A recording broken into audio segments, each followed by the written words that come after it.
Welcome back, everybody. How you guys doing? It's Joey. You're watching Vegas D-Tech. I got another good one for you today.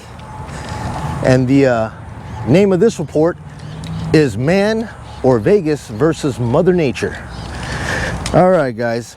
It's going to be a good one. It took me a couple of days to actually think about this and really reiterate it, because what I'm seeing a lot out here lately is that we have other channels that are, local channels here that report on things that are happening in Las Vegas, as I do. And, a couple of these other channels, they see things from a different perspective. And that's fine. But when it comes down to whose hand trumps who, if it's man versus Mother Nature, who's got the stronger hand? We're going to talk about that today. But anyways, guys, before we get started, if you guys could do me a kindness, if you like this type of reporting and you find this type of information, beneficial and useful to you, if you could just do me a kindness, hit the like button and subscribe if you haven't. Share this information with your friends and colleagues. And it helps me to get the algorithm of YouTube working to put these videos up on your home screen so that you can get these reports as fast as I can get them up to you, okay? So let's just go ahead and get this thing started. All right, so the first thing that I want to do, guys, is I want to address some of these other channels out here that a lot of subscribers have actually sent me links showing me these other channels of people that have different opinions as to the water situation here in Las Vegas. And I seen the video one time and that was it for me. I was like, I'm good. And the same video keeps coming up over and over again. And I don't want to get into calling out people's names. I don't like the drama. It's just, there's no need for it. It's childish. So as long as all of our names are kept to the side, I think we could be professionals about it. But anyways, I'm gonna go ahead and be the first to extend an olive branch out to the city of Las Vegas and out to all the other local YouTube channels, because I really don't want a whole bunch of problems with different channels dropping shade on channels, okay? Listen, guys, here's the deal. The Southern Nevada Water Authority and the city of Las Vegas has put in infrastructure that is supposedly going to help Nevada. In case we ever hit a Deadpool state, it's going to help the city of Las Vegas be capable and in the best position to keep water flowing to the taps, okay? That's what the whole point of the third intake was. $1.5 billion was paid for to put in this system that is supposed to guarantee that the water is always going to be available to us, okay? And that's great. In the hand of last man standing, it puts Las Vegas in the best situation of all the lower basin states being able to access whatever resources is left in the lake. And that's true, okay? I can't deny it. I'm not going to be facetious. I'm not going to sound sarcastic. That's the truth. That's what the city has in place. That's what the Southern Nevada Water Authority wants you to know, all right? Now, that being said, I am not 100% confident that it's going to be margaritas and martinis out by the swimming pool no matter what happens, okay? Because we are in a state of aridification. There's no doubt about that, okay? That right there, that claim has been backed up by scientists working for the Goddard Institute at NASA, has climate models that clearly back up that information. You can actually see from the actual NASA photos how badly things are drying up at the lake. How low could Lake Mead go? Could it dry up? Well, scientists explain how even our best efforts to save our water are up against unprecedented climate change.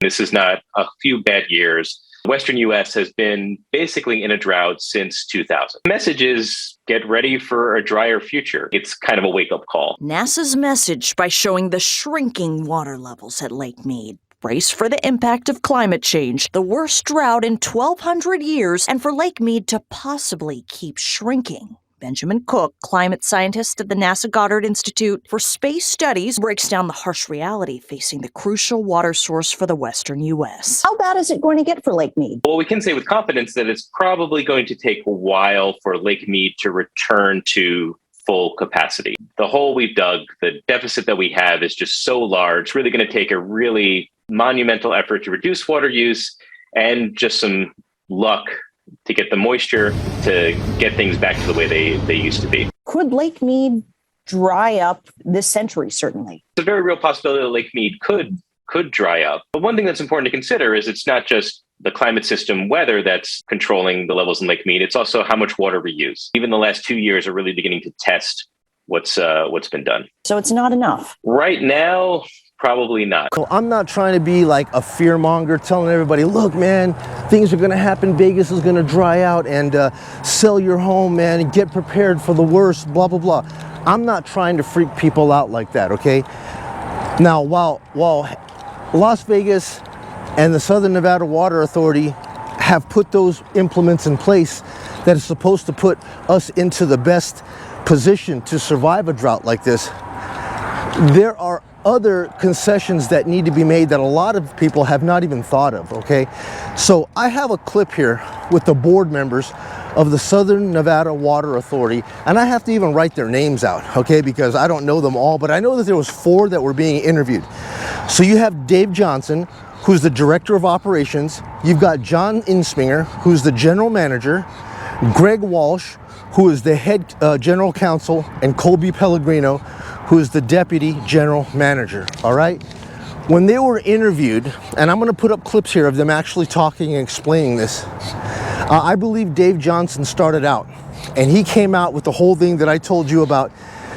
Yes, it's bad out here in the Colorado, everything's drying up and Lake Mead is looking terrible, but we have the $1.5 billion infrastructure that's in place that will guarantee that Las Vegas will continue getting water to their taps and will put us into the best position of anybody in the lower basin states. So, Dave, do we expect Lake Mead's water level to hit an elevation of 895 feet, or what we call dead pool? Sure. There are very plausible scenarios where Lake Mead's elevation could go all the way down to dead pool, to 895 as you mentioned, and what that basically means is that is the point at which the lake level would no longer allow water to be able to flow through Hoover Dam and down to Arizona, California, and our obligations for the country of Mexico.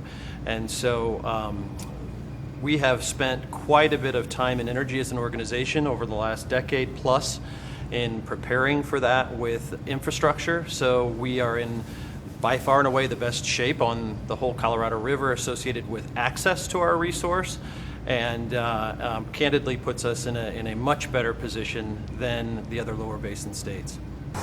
Now, at the very end of the actual of the group, you got Greg Walsh, okay? Now, Greg Walsh, what did I say he was? He was the general counsel. He actually kind of chuckled and laughed at all of that, and he looked back at everybody in the council. He goes, well, it's hard to imagine that everything is going to play out the way these guys here have, eluded that it's going to play out. He goes, it's hard to imagine, but these guys have imagined it. Now, what they don't understand, he said, is that if the situation at Lake Mead ever does get to this point where dead pool happens, there is going to be federal intervention that's going to come into play here. You see, it's not all about the Hoover Dam is going to be there to hold back water and not 1 gallon get through, and water still coming in from Powell, and that everybody in Las Vegas is going to be able to just drink the water and just, martinis and margaritas by the pool. He says it won't come to that, because the federal government are going to step in place, and they're going to intervene, and they're going to do whatever they got to do to ensure that what's left of the water makes it downstream. I'm really not even sure what to say from a legal perspective.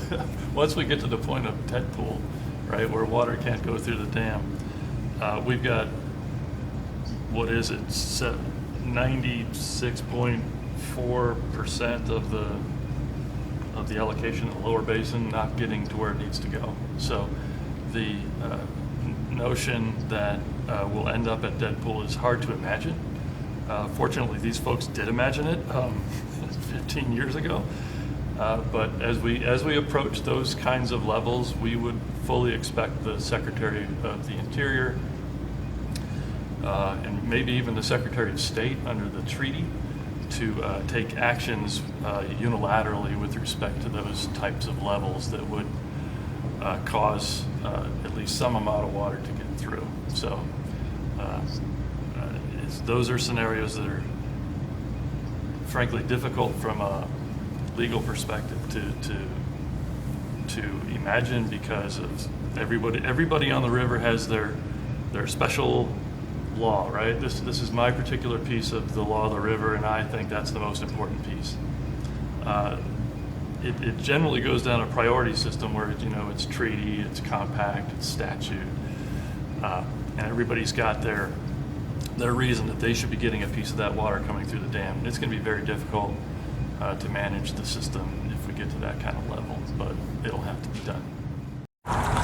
Now guys, if these diversion pipes are actually implemented by the federal government, just like what Glen Canyon wants, they want to be able to put these pipes in at river level to allow the Colorado to just bypass the dam and continue to flow down to everybody.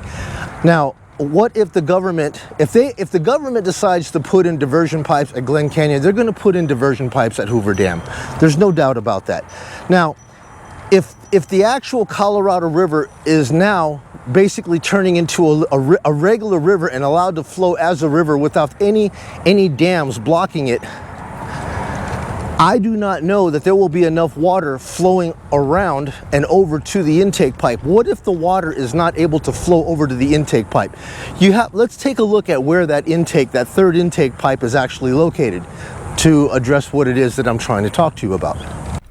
Okay guys, so what I really wanted to do here is kind of show you a little, a pictorial map of what I was talking about.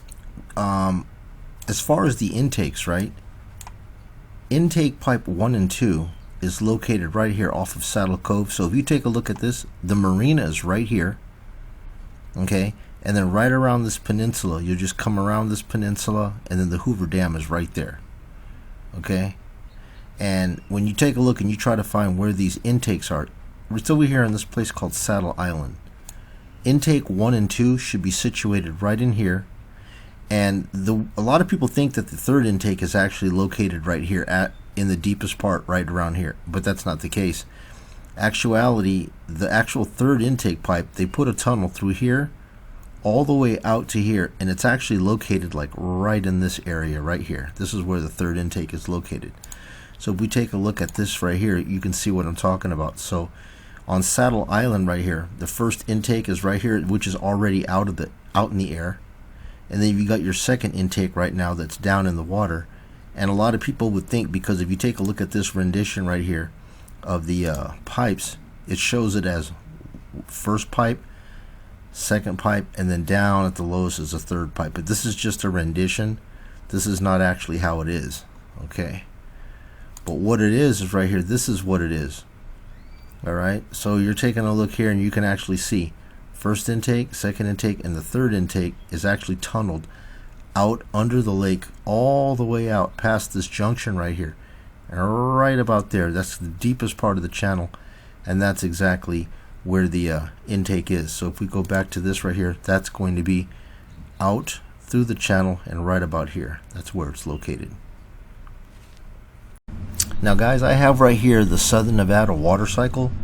This is just a basic, cheap, like kindergarten map for you guys to see how the actual situation, how the water actually works out.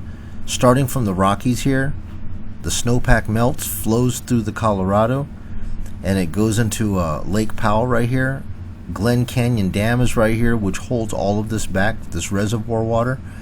Glen Canyon lets the water loose. It comes through the Grand Canyon, flows into the mouth of Lake Mead. It carries, all this water carries into the main reservoir of Lake Mead. To the right of it here, you have the Hoover Dam.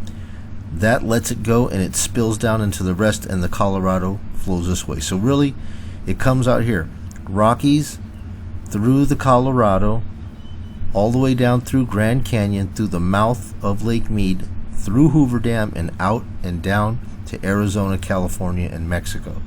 Now, within this right here, within this the reservoir, which is Lake Mead, here's the intake where they're showing the third intake. Now this rendition is showing it down at the very bottom, okay, of the lake, and it shows it actually the water coming in and going to Las Vegas. Now in a perfect situation, let's just say that it went to dead pool, okay, that the water level dropped all the way down to dead pool. What the infrastructure promises is that even though water can't flow past Hoover Dam anymore, so this will be dead, nobody down here can get any water in Arizona or California, that there will be enough in this lake right here, that this pipe is down low enough in the lake that no matter what water is in here, even if it can't flow out, there will be enough water to cover this intake to provide water coming to Las Vegas. And then of course anything that's renewed, recycled, and used will wash back out and go back into the lake to be recycled again and come back in this little cycle door right here. Now in a perfect world, this is great. I like the idea. Now my only, like I said guys, I always play the intangible, you know, what if. Okay, what if?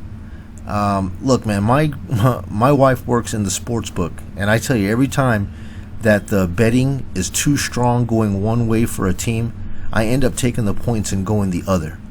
Okay, because I mean there's got to be some balance here. So if everybody is believing that this is going to work out, it may. Okay, but in a situation of what I'm talking about here is that what if the aridification and the evaporation continues to get worse, right?